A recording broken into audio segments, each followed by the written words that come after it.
ஒரு ஊரல ஒரு ராஜகுமாரி. டாடி, என்னடா நீ என்னமோ விருந்துக்கு போற மாதிரி ரெடியா இருக்க? டிஸ்ட்ரிக்ட் மேட்ச் ஜெயிக்கிறது முக்கியம் இல்ல, அடுத்து வர ஸ்டேட் மேட் இன்னும் கஷ்டமா இருக்கும். என் பொண்ணை நீங்க கல்யாணம் பண்ணிக்க சம்மதிச்சதுக்கு என்னப்பா காரணம்? ராசாத்தி என் பொண்ணுக்கு ஒரு நல்ல அம்மாவா இருப்பாங்க அப்படிங்கிற ஒரு நம்பிக்கை ஏற்பட்டது. அதனாலதான் இந்த கல்யாணத்துக்கு நான் சம்மதிச்சேன். இல்லங்க மாப்பிள்ளைய உட்கார வையே. ஏமா நீ போய் பொண்ணை கூட்டு வாமா.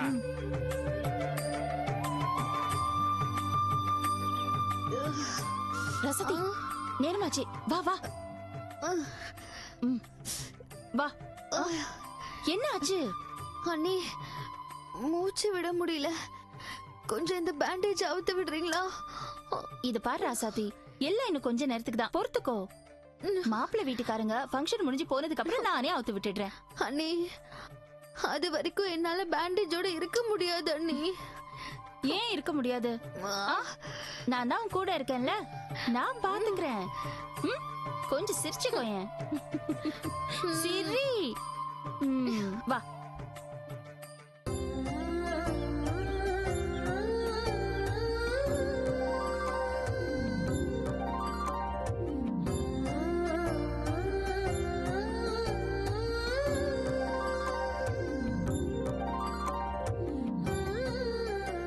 எல்லாருக்கும் வணக்கம் சொல்லு.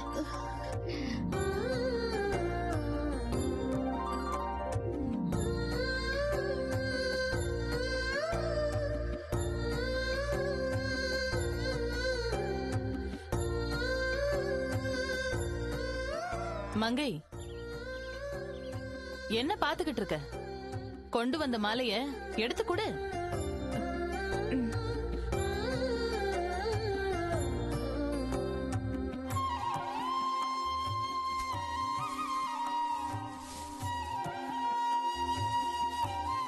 அண்ணா உங்க கையால கொடுங்க. இந்த இளங்கோ மாப்பிள்ளை கழுத்துல போடு. போடுறேன்.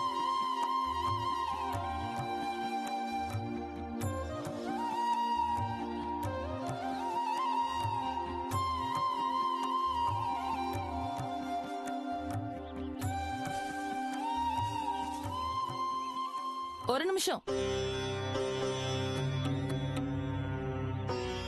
என்ன மங்கை, மாலை உதிர்ந்து போயிருக்கு? வாங்கின மாலைய ஒழுங்கா எடுத்துட்டு வர தெரியாதா? இல்லக்கா, நான் சரியாதான் எடுத்து வச்சேன். எப்படி உதிர்ந்ததுன்னே தெரியல. ஒரு மாலை சரியா இருக்கு, ஆனா இது மட்டும் எப்படி? உன்னை நம்பி எந்த வேலையை கொடுத்தாலும் சொதப்பிடுற. காலம் முழுக்க நான் தான் எல்லா வேலையும் செய்யணும். எப்பதான் நீ இதெல்லாம் ஒழுங்கா செய்வியோ எனக்கு தெரியல. இப்ப பொண்ணு கழுத்துல எந்த மாலையை போடுறது? ஒரு நிமிஷம்.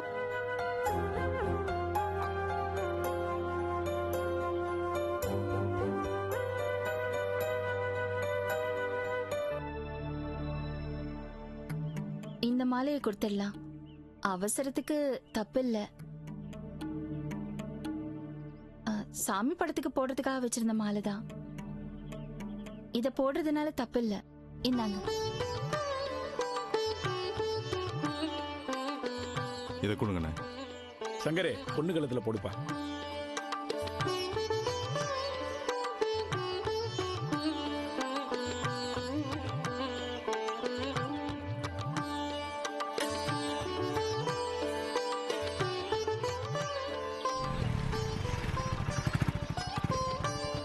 உட்காருங்கப்பா, உட்காரு. வாண்ணே போலாம். சரியான ஹிம்சை உன்னோட. அண்ணா என்னடா, வா போலாம். அண்ணே அப்பா கபடி பிராக்டிஸ் பண்ண சொன்னாரு, அதான். ரொம்ப தேங்க்ஸ்.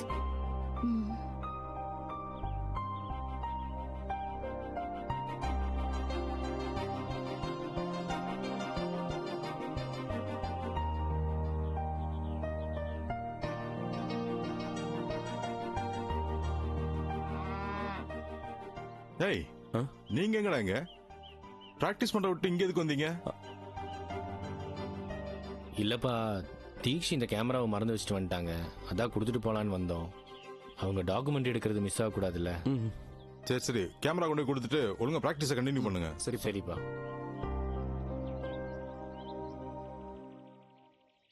தம்பி, இவங்க உங்க பசங்களா?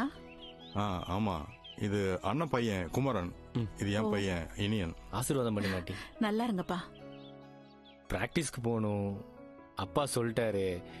இருந்து சாப்பிட்டெல்லாம் போக முடியாது ஆண்டி. இல்ல, உங்க வீட்டு விசேஷத்துக்கு வந்துட்டு சாப்பிட்டு போக முடியலன்னு எங்களுக்கும் கவலையா தான் இருக்கு. ஆனா பிராக்டிஸ் போகணும் ஆண்டி. உங்களை யார் போக சொன்னது? நீங்க இருந்து நிச்சயம் முடிஞ்சதும் சாப்பிட்டு தான் போகணும். சரியா? என்ன தம்பி சொல்றீங்க? வாங்கடா.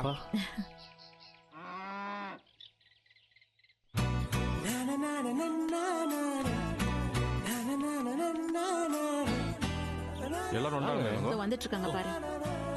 வாங்க, இப்பதான் வரீங்க. வாங்க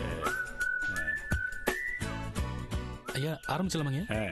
என்னங்க நீங்க கேமரா மறந்து வச்சுட்டு வந்துட்டீங்க? அண்ணன் பார்த்துட்டு என்கிட்ட சொன்னாரு. அதான் உடனே எடுத்து ஓடி வந்துட்டேன். நான் எங்கட சொன்னேன்? அண்ணி, ஆரம்பிச்சிடலாமா? ஆரம்பிச்சிடலாம். தம்பி, நேரம் முடியறதுக்குள்ள தட்டை மாத்திக்கலாமா? அப்புறம் பொண்ணு மாப்பிள்ள நிச்சயதார்த்த மோதிரம் வேற பொண்ணும்ல. ஆரம்பிச்சிடலாண்ணா. பஞ்சாபி ஐயா, ஆரம்பிப்பா. ஐயா வந்துட்டேன். நிச்சய ஓலையை வாசிச்சிடலாமா? நிகழும் விளம்பி வருடம் வைகாசி திங்கள் 11ஆம் நாள் ஹஸ்த நட்சத்திரத்தில் சித்த யோகம் கூடிய சுப தினத்தில் செங்கை சிம்மராஜபுரத்தை சேர்ந்த தெய்வத்திரு முருகேசன் திருமதி வேளம்மாள் தம்பதியரின் புத்திரன் சங்கருக்கும் தெய்வத்திரு பாண்டியன் திருமதி செண்பகவல்லி தம்பதியரின் குமாரத்தியுமான செல்வி ராசாத்திக்கும் திருமணம் செய்வதென்று முடிவு செய்து பெரியோர்களது முன்னிலையில் முழு சமூகத்தோடு நிச்சயதார்த்தம் முடிவாகியுள்ளது. ஐயா, நல்ல நேரம் நெருங்கிட்டு இருக்கு. தாம்பூல தட்டை மாத்திக்கலாங்களா ஐயா? அப்ப அண்ணி ஆரம்பிச்சிடலாமா? ஆரம்பிச்சிடலாம். இளங்கோ, வீட்டுக்கு நீதான் மூத்தவன், உங்க கையால தட்டை மாத்திக்கப்பா. இங்க பாருங்க, நீங்க தான் மூத்தவங்க, உங்க கையாலே மாத்திக்கலாமே. இந்தாங்க தம்பி, ஐயாட்ட கொடுங்க.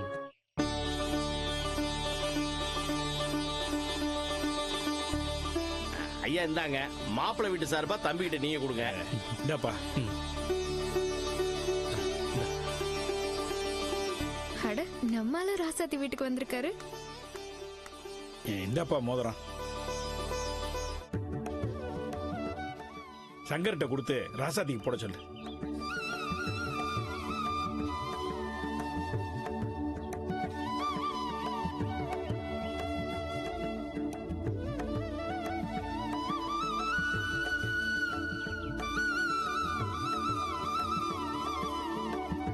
பொண்ணு கையில் போட்டு விடு சங்கர்.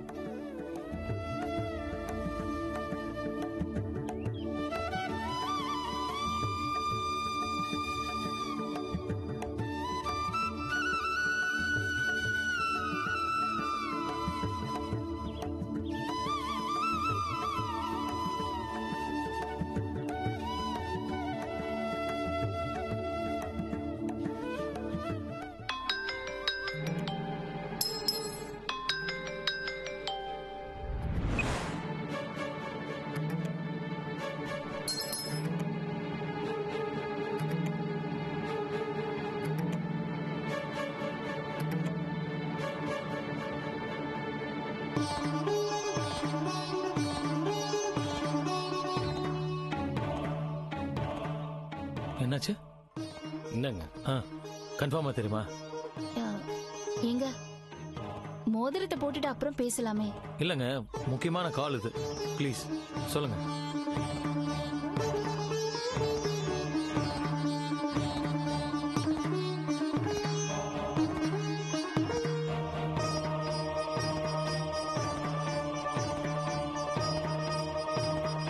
என்ன விளையாடுறீங்களா?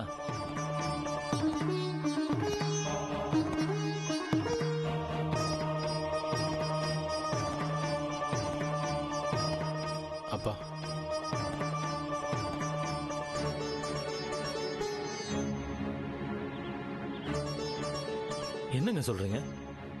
இப்ப நான் என்ன பண்றது? இந்தாங்க உங்க கேமரா. இவ யாரு புதுசா? பரவாயில்ல, நீ தான் எடுத்தேன்னு எனக்கு தெரியும். என் பேக்ல ஃபர்ஸ்ட் எய்ட் பாக்ஸை வச்சுட்டு கேமராவை எடுத்திருக்க. இல்லைங்க, நிஜமாவே நீங்க மறந்து வச்சுட்டு வந்துட்டீங்க. வேணும்னா அண்ணங்கிட்ட கேட்டு பாருங்க. இருங்க. எனக்கு இப்போ எந்த சங்கடமும் இல்ல. நீ தான் அசிங்கப்படுவ.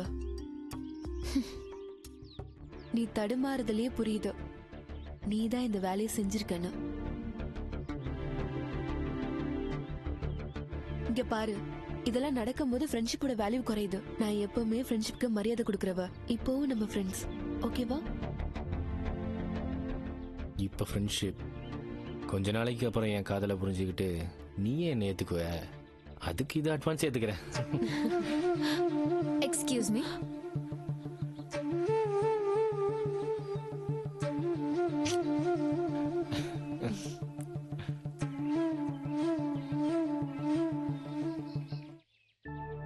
டேய், என்னடா சங்கர், அங்க எல்லா பெரியவங்களும் உனக்காக காத்துட்டு இருக்காங்க. நீ இப்படி பொறுப்பு இல்லாம போன் பேசிட்டு இருக்க. கொஞ்சம் அமைதியா இருமா. அவங்க ஏதாவது தப்பா நினைச்சுக்க போறாங்கடா. என்னடா? ஏய், இதை நம்பிதான் நான் எல்லா ஏற்பாடையும் பண்ணிருக்கேன். இப்ப அவன் ஊர் விட்டு ஓடி போயிட்டான்னா என் வாழ்க்கையை சின்ன பண்ணமாயிருந்தா. ப்ளீஸ், அவனை எப்படியோ தேடி கண்டுபிடிக்க பாருங்கடா. என்னடா, என்ன பிரச்சனை? நீ பேசுறத பார்த்தா எனக்கு ரொம்ப பயமா இருக்கு. என்னாச்சு? சொன்னா புரியாதுமா.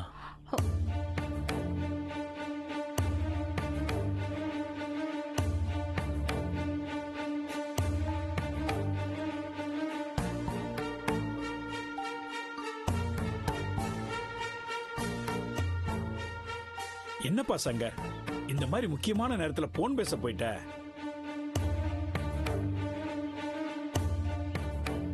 நல்ல நேரம் முடியறதுக்குள்ள நிச்சயதார்த்தத்தை முடிக்க வேணாமா?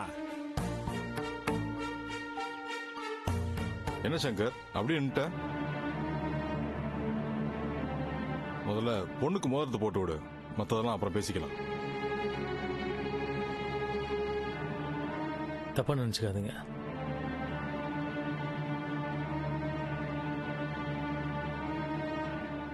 இந்த நிச்சயதார்த்தத்தை நிறுத்திடலாம்.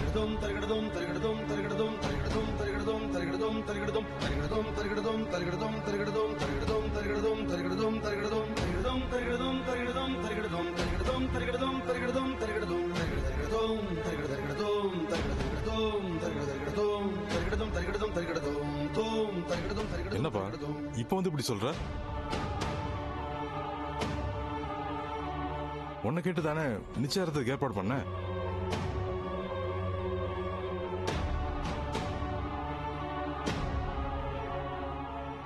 இப்ப வந்து இப்படி சொன்னா என்ன அர்த்தம்? என்ன மன்னிச்சிருங்க. உங்க பேச்சை மீறி நான் தப்பா பேசுறேன்னு நினைக்காதீங்க.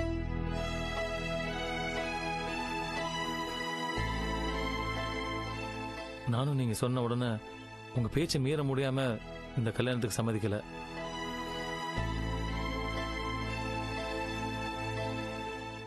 ஒரு பொண்ணை கடைசி வரைக்கும் கண் கலங்காம வச்சு காப்பாற்ற முடியும் நம்பிக்கை வந்ததுக்கு அப்புறம் தான் நான் இந்த கல்யாணத்துக்கே சம்மதிச்சேன்.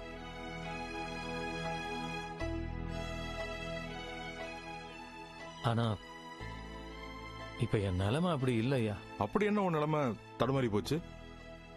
ஐயா, இப்ப நிலைமை தலைகீழ ஆயிடுச்சு ஐயா.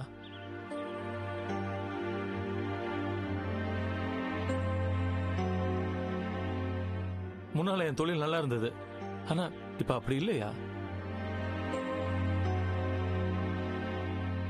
என் வாழ்க்கை நல்லா இருக்கணும், நான் என் பெத்தவங்களையும் என்னை நம்பி வந்தவங்களையும் கடைசி வரைக்கும் வச்சு காப்பாற்றணும் தான் நினைச்சேன். என் தொழிலை டெவலப் பண்ணுங்கிறதுக்காக ஒரு 10 லட்சம் ரூபாய்க்கு சீட்டு போட்டிருந்தேன். ஆனா எதிர்பாராத விதமா சீட்டு போட்ட ஆளு எல்லாரும் ஏமாத்திட்டு இந்த ஊரை விட்டே ஓடி போயிட்டாங்கிற தகவல் இப்பதான் என் வந்துச்சு.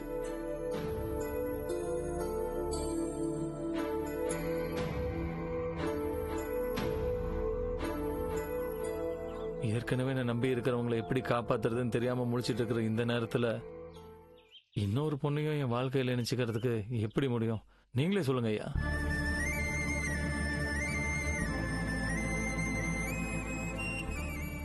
வரப்போற பொண்ணுக்குன்னு ஒரு கனவு இருக்குங்கய்யா. அந்த கனவை முழுசா நிறைவேற்ற முடியலன்னா கூட அட்லீஸ்ட் அவன் மனசு கோணாத அளவுக்காவது ஏதாவது செய்யணும் இல்லையா?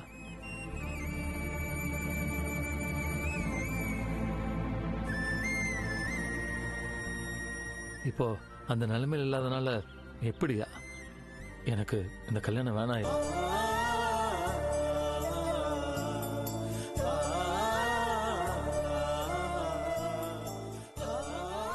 எந்த ஒரு ஆம்பளையும் எப்ப தன்னை நம்பி வரவங்கள தனியா காப்பாற்ற முடியும்னு ஒரு நம்பிக்கை வருதோ அப்பதான் அவன் கல்யாண பந்தத்தில் இணையணும்னு நான் நினைக்கிறேன். அப்படி ஒரு நிலைமையில நான் இல்லைங்கும் போது அதை ஆரம்பத்திலேயே தடுத்து நிறுத்துறது தப்பு இல்லையா? சங்கர், உன் எண்ணத்துல தப்பு இல்லப்பா. ஆனா இந்த அளவுக்கு ஒரு பொண்ணுக்கு கல்யாணம் ஏற்பாடு பண்ணதுக்கு அப்புறம் அதை நிறுத்தினா அந்த பொண்ணுக்கு இன்னொரு வாழ்க்கை அமைகிறது எவ்வளவு கஷ்டம்னு உனக்கு தெரியாதாப்பா?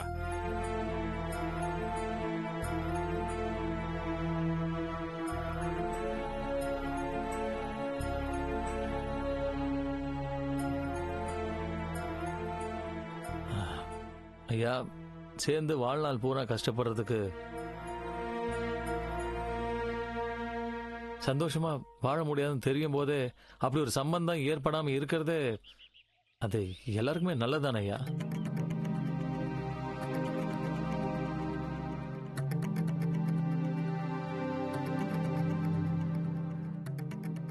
சங்கர், எனக்கு ஒரு விஷயத்தை மட்டும் கொஞ்சம் தெளிவா சொல்லு. இப்போ உன் பிரச்சனை உனக்கு ஏற்பட்ட இந்த நஷ்டமா இல்ல உனக்கு இந்த கல்யாணத்துல விருப்பம் இல்லையா? ஐயோ, என்ன இப்படி சொல்லிட்டீங்க?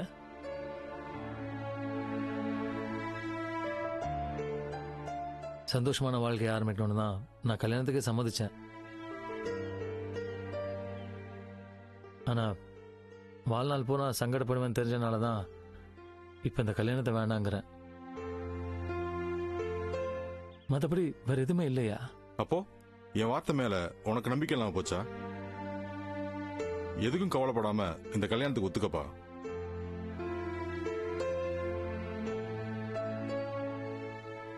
அன்னைக்கு உங்ககிட்ட பேசும்போது ராசாத்தி என் பொண்ணு வரேன்னு சொன்னது சும்மா வாய் வார்த்தை கிடையாது, அது நிஜம்.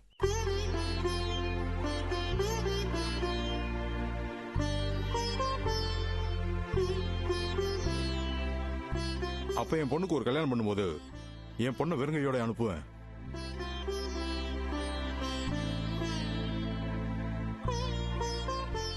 அவளுக்குன்னு சீர்சனத்தை கொடுத்து அனுப்புவோம்ல. அது மட்டும் இல்ல, இதே சம்பவம் என் சொந்த பொண்ணு கல்யாணத்துக்கு அப்புறம் என் மாப்பிள்ளைக்கு ஏற்பட்டிருந்தா நான் சும்மா இருப்பானா?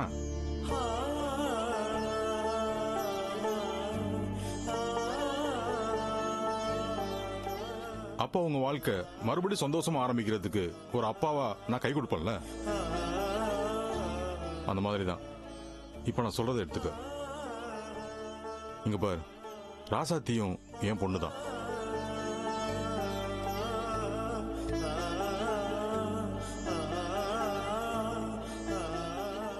அவ கல்யாணத்துக்கு நான் செய்யறதா சொன்ன சீர்வரிசையோட நான் ஏற்கனவே தர ஒத்துக்கிட்ட 10 ஏக்கர் நிலத்தையும் உன் பேர்ல எழுதி வைக்கிறேன்.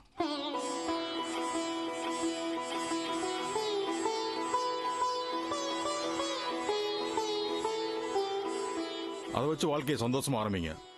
அது மட்டும் இல்ல, உன் தொழில் முடக்கத்துக்கு பணம் மட்டும் தான் காரணம்னா அதுக்கும் நான் ஏற்பாடு பண்றேன். வேண்டாங்க.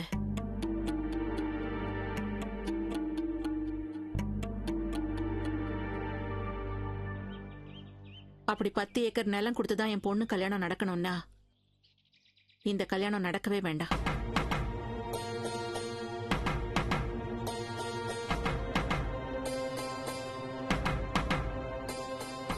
அத்தை, என்ன ஆச்சுத உங்களுக்கு?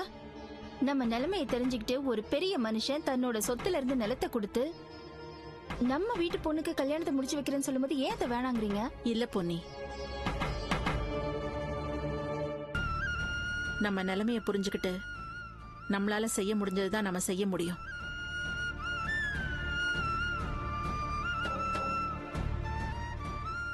அதை விட்டுட்டு இவர் பெரிய மனசோட செய்யறேன்னு சொல்றத நம்ம பொண்ணோட வாழ்க்கைக்கு சீரா கொடுத்து அனுப்புனா நாளைக்கு வாழ போற இடத்துல நம்ம வீட்டு ஆளுங்களால நாம சீர்சனத்தை செய்ய முடியாம அடுத்தவங்க கையை எதிர்பார்த்துதான் இவ்வளவு நாள் நம்ம கல்யாணத்தை நடத்த முடியாம இருந்தாங்களாங்கிற எண்ணம் வந்துருச்சுன்னா அது அவங்க வாழ்க்கையில கடைசி வரைக்கும் ஒரு உறுத்தலாவே இருக்குமா?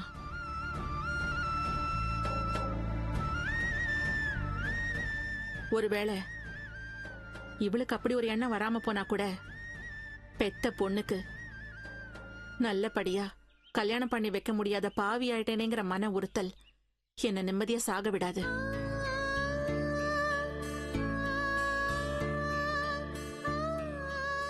அதனாலதான் சொல்றேன், இந்த கல்யாணம் சந்தோஷமா நடக்கணும்னு நினைக்கிறேன், சங்கடத்தோட வேண்டாம்.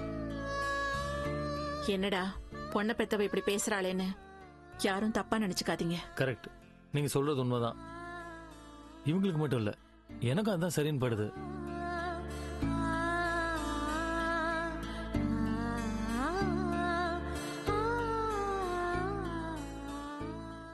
நான் நல்லா இருந்த இந்த கல்யாணம் நடந்ததா தப்பு இல்ல. இந்த சூழ்நிலையில இப்ப இந்த கல்யாணம் வேணாம்.